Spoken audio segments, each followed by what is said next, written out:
السلام علیکم فرینڈز، میں ہمارا سر صدیقی شاعرہ، افسانہ نگار، columnist, novelist and social analyst اور آپ کی دوست۔ پیارے دوستو، ایک نظم جو ہے وہ کہی ہے، اور وہ نظم ہم جانثاران اہل بیت، اس کا عنوان ہے ہم جانثاران اہل بیت۔ حسن کے تدبر سے راستے واقف ہیں، حسن کے تدبر سے راستے واقف ہیں، مقام حسن و حسین یعنی حسنین کی سند آخر الزماں دیتے ہیں، یعنی محمد صلی اللہ علیہ وآلہ وسلم دیتے ہیں۔ زینب کے مقام علی کی ردا و ندا سے دریائے فرات اور مقام کرب و بلا آج بھی واقف ہیں۔ حسن کے تدبر سے راستے واقف ہیں، مقام حسن و حسین کی سند آخر الزماں دیتے ہیں۔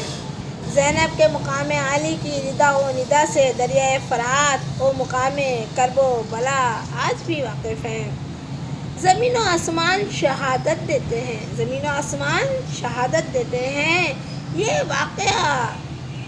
واقعہ کربلا کو، زمین و آسمان شہادت دیتے ہیں اور واقعہ کربلا کو نمناک آنکھوں اور پروقار شانوں کے ساتھ رقم کرتے ہیں۔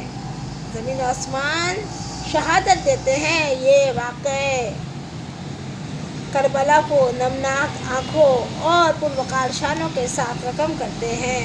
حسن کے تدبر سے راستے بھی واقف ہیں، مقام حسن و حسین کی سند آخر الزماں دیتے ہیں۔ زینب کے مقام علی کی ردا و ندا سے دریائے فرات اور مقام کرب و بلا آج بھی واقف ہیں۔ زمین و آسمان شہادت دیتے ہیں، یہ واقعہ کربلا کو نمناک آنکھوں اور پروقار شانوں کے ساتھ رقم کرتے ہیں۔ اپنا بہت خیال رکھیں اور مجھے دعاؤں میں یاد رکھیں۔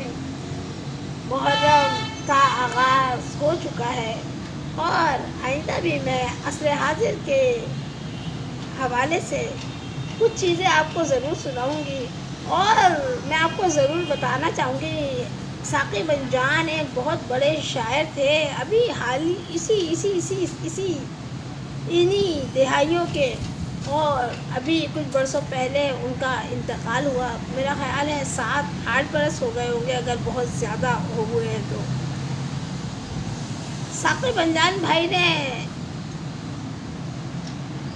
واقعہ کربلا پر جو کتاب، جو اشعار رقم کیے ہیں، وہ کیونکہ تھوڑے طویل ہیں، لیکن میں چاہوں گی کہ آپ تک وہ ضرور پہنچیں اور آپ اس چیز کو سمجھیں کہ پوری کائنات میں جہاں جہاں مسلمان آباد ہیں، واقعہ کربلا کی کیا اہمیت اور حیثیت ہے، اور اس کی بالکل حقیقی معنوں میں پہچانیں، اور اس کی آپ کو بالکل حقیقی معنوں میں پہچان ہونا چاہیے۔ اپنا بہت خیال رکھیں، دعاؤں میں یاد رکھیں، انشاءاللہ پھر ملاقات ہوگی۔ اللہ حافظ۔